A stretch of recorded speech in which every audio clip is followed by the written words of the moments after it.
2025-26 season শুরু হওয়ার আগেই মোহনবাগানের জন্য একটা খারাপ খবর রয়েছে। তো খবরটা শুনে তোমরা কমেন্টে জানাবে যে এই খবরটা মোহনবাগানের পারফরম্যান্সে কি প্রভাব ফেলতে পারে। অবশ্যই তোমরা কমেন্টে জানাবে।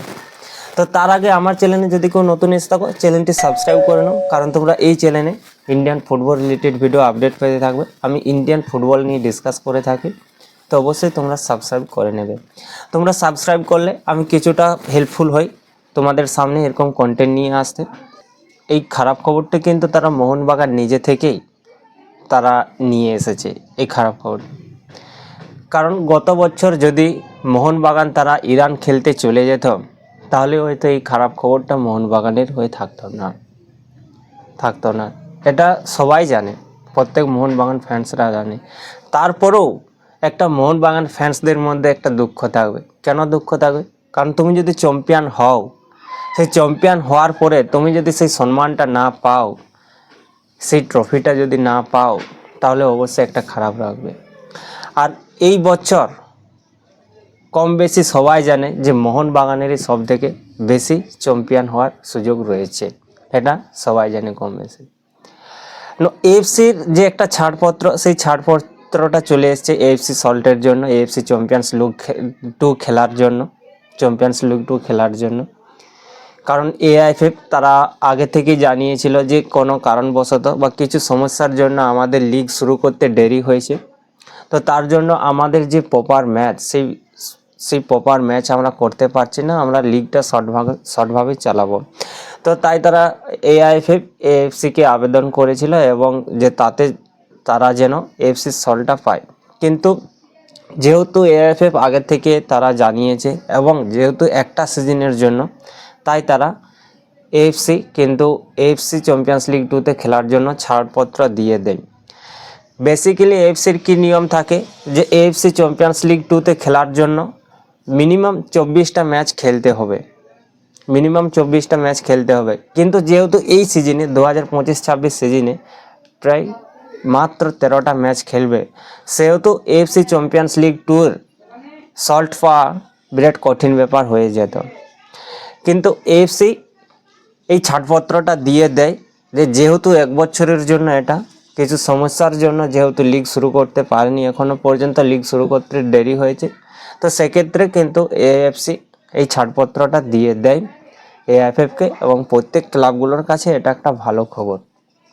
কিন্তু মোহনবাগানের কাছে এটা খুবই খারাপ খবর। কারণ যেভাবে ক্লাবগুলো থেকে ভালো ভালো বিদেশিগুলো চলে যাচ্ছে বাস পে কাট করার জন্য ভালো ভালো বিদেশিগুলো চলে যাচ্ছে, তো সেক্ষেত্রে এইবারে বোঝাই যাচ্ছে যে মোহনবাগানের কাছে একটা কিন্তু চ্যাম্পিয়ন হওয়ার বড় সুযোগ রয়েছে।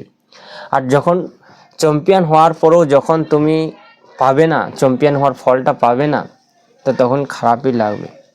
আমরা দেখছি বেসিক্যালি যে প্রায় গোয়া থেকে চারটে বিদেশি চলে গেছে, মাত্র 2টো বিদেশি আছে, পল মেরনো আর তিজান, এই 2টো বিদেশি আছে, বাকি সব ইন্ডিয়ান স্কোয়াড নিয়েই খেলবে এফসি গোয়া বাকি।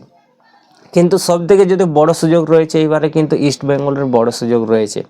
তারা যদি চ্যাম্পিয়ন হতে পারে বা রানার্স আপ হতে পারে, তাহলে কিন্তু তাদের কাছে এএফসি সল্ট খুলে যাবে, এএফসি চ্যাম্পিয়ন্স লিগ 2 খেলার জায়গা তৈরি হয়ে যাবে।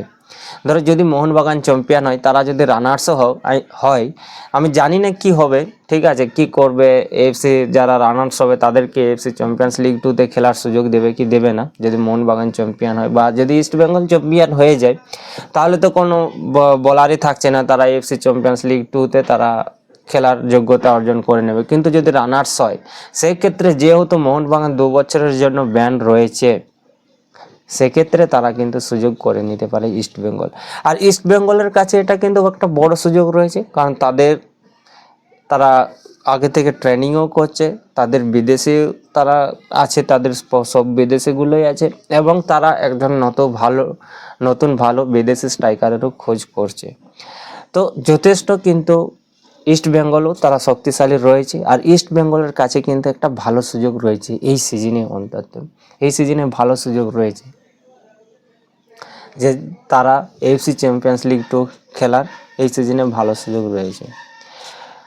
তো শেষ পর্যন্ত দেখা যাক মোহনবাগান নাকি ইস্ট বেঙ্গল তারা এএফসি চ্যাম্পিয়ন্স লিগ 2 খেলার যোগ্যতা অর্জন করে নেয়। মোহনবাগানের যদিও নেই, কিন্তু কে এএফসি চ্যাম্পিয়ন্স লিগ 2 খেলার যোগ্যতা অর্জন করে নিতে পারে। আশা করছি ইস্ট বেঙ্গলের উপর অনেকটাই ভরসা থাকবে ইস্ট বেঙ্গলের ফ্যান্সদের, কারণ এইবারে যেহেতু শর্ট টাইম খেলা হচ্ছে, শর্ট খেলা হবে, ঠিক আছে। তো ইস্ট বেঙ্গল ফ্যান্সরা ইস্ট বেঙ্গলের টিমের উপর, ইস্ট বেঙ্গল ম্যানেজমেন্টের উপর ভরসা রাখবে যে যাতে তারা এএফসি চ্যাম্পিয়ন্স লিগ 2 খেলতে যায়। তো এটা লিগ শেষেই জানা যাবে যে কারা এএফসি চ্যাম্পিয়ন্স লিগ 2 খেলার জন্য কোয়ালিফাই করছে, এটা লিগ শেষেই জানতে পারবে। তো আজকের ভিডিওতে এইটুকুনি আলোচনা করা ছিল। ভিডিও ভালো লাগলে লাইক করে দেবে, সাবস্ক্রাইব করে দেবেন আমার চ্যানেলটি। তো দেখা হচ্ছে পরের ভিডিওতে, ততক্ষণ পর্যন্ত সবাই ভালো থাকো, সুস্থ থাকো, জয় হিন্দ।